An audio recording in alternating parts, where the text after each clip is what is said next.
Thưa quý vị và các bạn, lễ hội văn hóa thế giới do Bộ Văn hóa, Thể thao và Du lịch phối hợp với Bộ Ngoại giao và Ủy ban Nhân dân thành phố Hà Nội tổ chức từ ngày 12 tháng 10 năm 2025 tại Trung tâm Di sản Hoàng thành Thăng Long, Di sản văn hóa thế giới được UNESCO công nhận.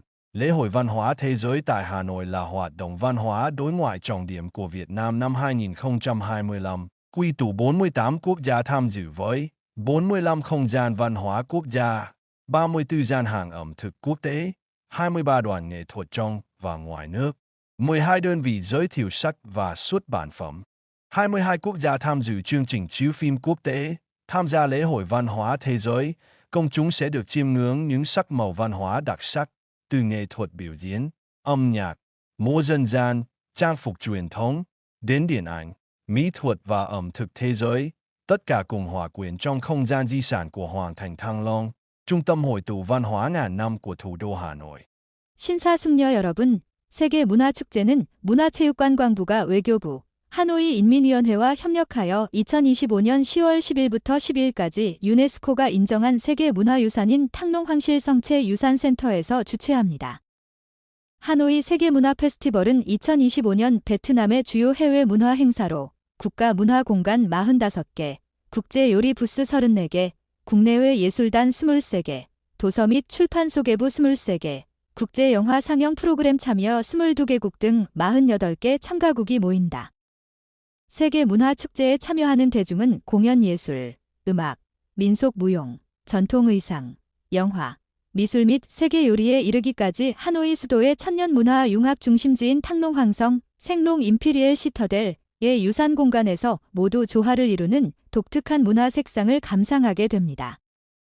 Lễ khai mạc lễ hội văn hóa thế giới diễn ra vào 20 giờ ngày 10 tháng 10 tại sân khấu trung tâm Hoàng thành Thăng Long, quy tụ nhiều nghệ sĩ nổi tiếng của Việt Nam như Tùng Dương, Hòa Minzy cùng các nghệ sĩ quốc tế, mang đến những tiết mục giàu cảm xúc, kết hợp hài hòa giữa truyền thống và hiện đại, nêu bật bản sắc văn hóa mỗi quốc gia. Sau lễ khai mạc sẽ là chuỗi sự kiện, hoạt động đặc sắc diễn ra tại Hoàng thành Thăng Long trong 2 ngày 11 đến 12 tháng 10.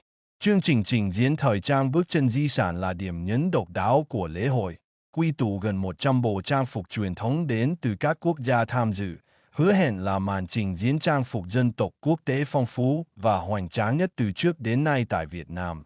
오후 8시에는 세계문화축제 개막식이 거행됐다. 10월 10일 생롱 임피리엘 시터델 중앙 무대에서 퉁두옹, 호어 민지 등 많은 유명한 베트남 예술가들이 국제 예술가들과 함께 모여 감성적인 공연을 선사하고 전통과 현대를 조화롭게 결합하며 각국의 문화적 정체성을 강조합니다. 개막식 이후 10월 11일부터 12일까지 생롱 임피리엘 시터델에서 1년의 특별 이벤트와 활동이 열릴 예정입니다. 패션쇼 헤러티지 포트스테프스는 축제의 독특한 하이라이트로 참가 국가의 약 100가지 전통 의상을 한데 모아 베트남 사상 가장 풍부하고 화려한 국제 민족 의상 전시가 될 것을 약속합니다. Trên con đường văn hóa, khách tham quan có thể ghé thăm các gian hàng đến từ gần 50 quốc gia như Trung Quốc, Hàn Quốc, Nhật Bản, Hoa Kỳ, Nga, Pháp, Iran, Angola, Lào, Philippines. Các gian hàng mang đến màn giới thiệu đặc biệt về lịch sử, văn hóa, nghệ thuật, ngôn ngữ, trang phục và phong tục của từng quốc gia tham gia lễ hội. Cũng trong khuôn khổ lễ hội, chương trình chiếu phim quốc tế sẽ giới thiệu loạt tác phẩm điện ảnh đặc sắc của Việt Nam và thế giới tại hội trường Hoàng thành Thăng Long. Khán giả yêu điện ảnh trong không gian văn hóa đặc biệt sẽ được trải nghiệm cảm xúc chưa từng có với bộ môn nghệ thuật thứ 7. Ở sân khấu tròn, nhiều chương trình biểu diễn nghệ thuật văn hóa truyền thống sẽ được dàn dựng trong các khung giờ từ 9 giờ sáng đến 21 giờ tối trong 2 ngày 11 đến 12 tháng 10.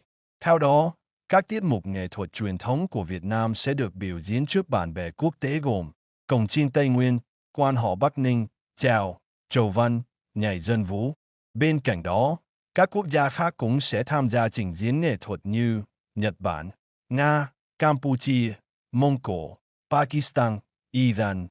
문화의 길에서는 중국, 한국, 일본, 미국, 러시아, 프랑스, 이란, 앙골라, 라오스, 필리핀 등 50여 개국 부스를 방문할 수 있다. 부스에서는 축제에 참가하는 각국의 역사, 문화, 예술, 언어, 의상, 풍습 등을 특별하게 소개한다. 또한 축제의 틀내에서 국제 영화 상영 프로그램은 생롱 임피리엘 시터델 홀에서 베트남과 세계의 독특한 영화 작품 시리즈를 소개할 예정입니다. 특별한 문화 공간에서 영화를 사랑하는 사람들은 7번째 예술과 함께 전에 없던 감동을 경험하게 될 것입니다. 원형 무대에서는 오전 9시부터 오후 9시까지 다양한 전통문화 예술 공연이 펼쳐진다. 10월 11일부터 12일까지. 따라서 베트남 전통 예술 공연은 테이뉸 공즈, 비에이신인 콘호, 치오, 차우벤, 폭 댄스를 포함한 국제 친구들 앞에서 공연될 예정입니다. 또한 일본, 러시아, 캄보디아, 몽골, 파키스탄, Iran. Khu phố ẩm thực xuyên suốt 2 ngày cuối tuần sẽ là nơi khách tham quan khám phá ẩm thực đa quốc gia và tham gia workshop ẩm thực để tìm hiểu các món ăn đặc trưng của nhiều nền văn hóa khác nhau. Lễ hội văn hóa thế giới được kỳ vọng sẽ mang đến bức tranh văn hóa sống động, đa sắc, nơi nghệ thuật trở thành ngôn ngữ chung kết nối nhân loại. Với phương châm văn hóa là nền tảng, nghệ thuật là phương tiện. Lễ hội văn hóa thế giới tại Hà Nội lần thứ nhất không chỉ là sự kiện văn hóa quy mô lớn, mà còn là hoạt động đối ngoại văn hóa tiêu biểu của Việt Nam năm 2025, hướng đến trở thành sự kiện thường niên mang tầm quốc tế. 주말 내내 푸드스트리트 지역은 방문객들이 다국적 요리를 탐험하고 요리 워크숍에 참여하여 다양한 문화의 전형적인 요리를 배울 수 있는 장소가 될 것입니다. 세계문화축제는 예술이 인류를 연결하는 공통언어가 되는 생생하고 다채로운 문화적 그림을 선보일 것으로 기대된다. 문화는 기초, 예술은 수단이다. 라는 모토로 하노이에서 열리는 제1회 세계문화축제는 대규모 문화 행사일 뿐만 아니라 2025년 베트남의 전형적인 해외 문화 활동으로 연례 국제 행사로 자리매김하는 것을 목표로 하고 있다.